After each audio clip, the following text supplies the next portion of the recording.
Komisi 2 DPRD SBB dorong Pemda perbaiki jalan lintas Huamual Loki Piru.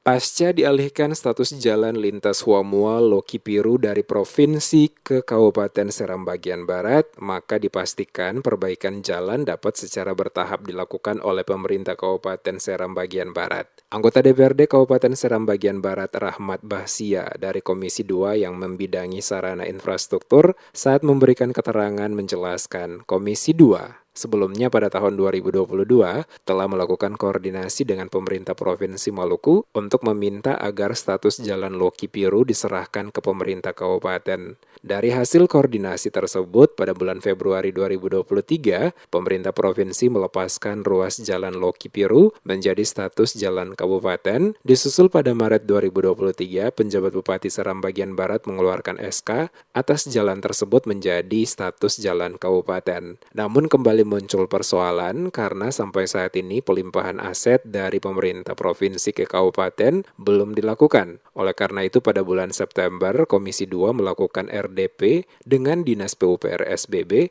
agar dapat meninjau kembali permasalahan tersebut segera untuk diselesaikan. Komisi 2 DPRD Kabupaten Seram bagian Barat mendorong Dinas PUPR SBB agar segera membuat perencanaan untuk tahun-tahun berikut. Dapat diusulkan dengan menggunakan anggaran APBD dan APBN lewat dana infrastruktur sehingga jalan tersebut dapat dilakukan perbaikan secara bertahap. Dirinya mengakui kerusakan jalan lintas Huamual Loki Piru telah terjadi bertahun-tahun dan pada saat ini statusnya masih menjadi jalan provinsi, namun tidak pernah dilakukan perbaikan oleh pemerintah Provinsi Maluku hingga diserahkan ke kabupaten.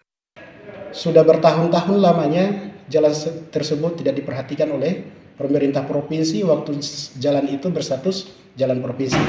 Dan hingga saat ini kita bersyukur mudah-mudahan dengan status jalan kabupaten ini kita agar bisa dapat cicil sedikit demi sedikit untuk menuntaskan keluhan masyarakat terkait dengan kondisi jalan tersebut. Nah, dengan rapat yang kemarin kita lakukan Komisi 2 dengan PUPR, kita kemudian mendorong PUPR untuk segera membuat DED-nya agar di tahun-tahun berikut kita sudah siap untuk kita bisa dapat usulkan jalan tersebut bisa dapat di cover APBD maupun APBN lewat dana impres tersebut. Lebih lanjut, Komisi 2 DPRD Kabupaten Seram bagian Barat akan terus mendorong pemerintah daerah untuk dapat melakukan perbaikan secara bertahap jalan lintas Huamual Loki Piru sehingga rutinitas masyarakat dapat berjalan dengan lancar. Karena menurutnya selama ini banyak warga yang datang dan mengeluhkan kondisi jalan saat ini yang sebagian besar telah mengalami kerusakan yang cukup parah dan sangat membahayakan bagi para pengendara saat melintas pada ruas jalan tersebut.